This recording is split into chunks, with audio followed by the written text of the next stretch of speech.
right. Shalom. First and foremost, I want to give all praise, honor, and glory unto Yahweh by Yashim, Yahweh Shai by Yashim, Rakah HaKodash. Double honors to the apostles, the bishops, and elders, the great millstone who rule and teach well, and peace and salutation unto the hopeful elect, the 1/3 of Yashar Allah, upholding the laws, statutes, and commandments to the best of their ability. Peace and salutation and greetings. This is the brother Bakwasha, just coming to you live in the spirit. Just wanted to go on a quick precept. As you can tell, with this year kicking off, the spirit, prophecy is all heightened. And as scripture says, now is our salvation nearer than when we first believed. And that is our hope, that is what we lean on. We lean on prophecy, we lean on this truth, we lean on the fact that Yahweh Shemi Shai has already declared the end from the beginning, and this is the end of a captivity that was never meant to continue forever. It is a temporal kingdom, just like all the other kingdoms before it, and this kingdom in itself, it's going to be destroyed. The glory of kingdoms, as scripture says, this glory of kingdoms, that means at the very top of the top, pinnacle, okay, there hasn't been another captivity, okay, greater than Babylon, aka America. But according to prophecy, man, this place is going to be obliterated. It's going to be a monument, of rebellion. That this city, this place, these people, rebelled against Yahweh Shemi Shai, and there would no longer be any other kingdom, any other land to come up against, Yahweh Shemi Shai, or his people. All right, and so with that being said, I only got one quick precept, and then through the Spirit, Lord will, this is edifying. But point being here is prophecy is being fulfilled. What does prophecy mean? The things that were written aforetime were written for our learning. That we, because in the book of in the Apocrypha, it talks about how seeing the fall of our enemies, is one of the greatest pleasures. And we didn't even know that we had enemies. We didn't even know that we were in captivity. So seeing all these things happening, knowing that these things are happening, it fortifies our faith, but we're at the end. We're at the end of this place, ruling. We're at the end of unrighteousness, and eternal salvation is on the other side, man. There's literally, each prophecy is triggered by the next. You look at Jacob's trouble. You look at the RFID, seat to the hip, right? You look at this place on the brink or in the stages of World War III. Hey, all it takes is what's the word? The Lord to ignite it. Like there's not even a wick, on the end of this thing, man. It's like all you gotta do is, press the button, pull the trigger, spark the flame, and this place is ablaze. And that's what we're seeing, man. We're seeing the Lord visiting the place, in which judgment is supposed to be rendered, man.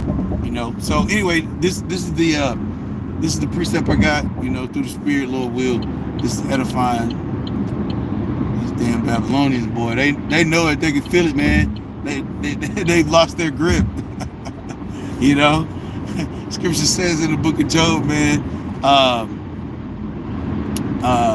it said, that light is gonna be put out, so you don't have light, you don't have power, you don't have the grip, okay, that Esau once had on people, man. They're losing their grip, You know, that hole that Esau had on the people, man, he's losing it because this place doesn't have what it used to, man. You know, but let's bring out this quick precept. This is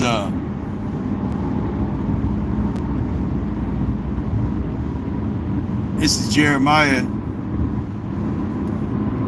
Let me start at verse 7. This is Jeremiah chapter 51, verse 7. It says, Babylon hath been a golden cup in the Lord's hand, which made all the earth drunken. The nations have drunken of her wine, therefore the nations are mad. You know, people are seeing what this place is really about, man. It's about death, destruction, lies, corruption, you know, and then ultimately it's a filthy existence, man. You know, it's the all-time, you know, what do we call it, tribute, okay, to rebellion here in this society, which ultimately is the philosophy of do what thy will. That's why I said the nations are mad, because Esau tell a nation that they can do whatever they want, but then put all types of sanctions and you know, all types of taxes on them, right? To where now they lose control of what the idea was. The idea was to do what they will, but that means the will of Esau ultimately.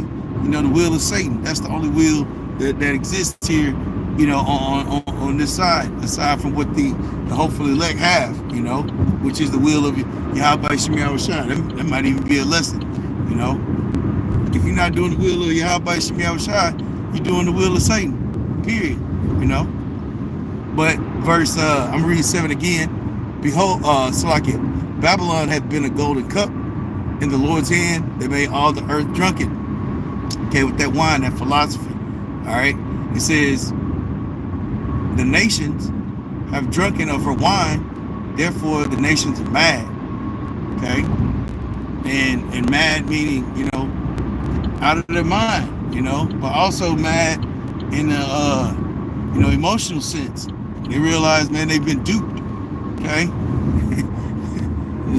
Those what I think they call it in the music industry, they call it a 360 deal, you know, because ultimately Esau comes back and now he's at the front, you know, he'll have you think that he's at the front of, that you're at the front of the benefit, right? And then ultimately he's at the front, okay? Because it's all about, you know, his wicked agenda. Verse 8, Babylon is suddenly fallen and destroyed. Howl for her. Take balm for her pain. If so, she may be healed, right? You know, as these fires are kicking up, as Yahweh Shemiah Shai continues to torment this place and judge it, you know, hey, it says, hey, it's going to be falling, bro, quickly, okay? And right now, Babylon is howling, you know, because she said, you know, I'll sit a queen forever, you know. I'm not going to have the loss of, I'm not going to be in sorrow or widowhood, meaning like, you know, we can't be touched, but they're starting to feel these pangs. See, Babylon, aka America, is the only country that hasn't been there hasn't been war on homeland, you know, and so, you know, these Babylonians, they believe that that the war would come from a external fight, right? You know, they're thinking like, okay, it might be, you know, Russia or Iran or Iraq or, you know, all these other nations, China, right? Nah, that war is going to be brought to you by Yahweh Shemiah Shai. Now, it's going to involve the characters of Russia and China and things of that sort, but it's all, you know, part of Yahweh Shemiah Shai's glory. So, hell no, we ain't going to take, what's the scripture say? Take balm for her. Ain't nobody finna take balm. You know what I mean? We're gonna let that sore continue to fester, you know, and ultimately it's gonna be the downfall of this place. Okay, verse 9. We would have healed Babylon, but she is not healed. Forsake her and let us go, every one into his own country.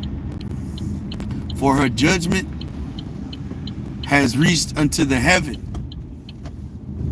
and is lifted up even into the skies. You know, these Babylonians. But anyway, man, I mean, through the Spirit, Lord will, you know, this was edifying. Got to pull up here at the old plantation. But through the Spirit, Lord will, you know, this lesson was edifying for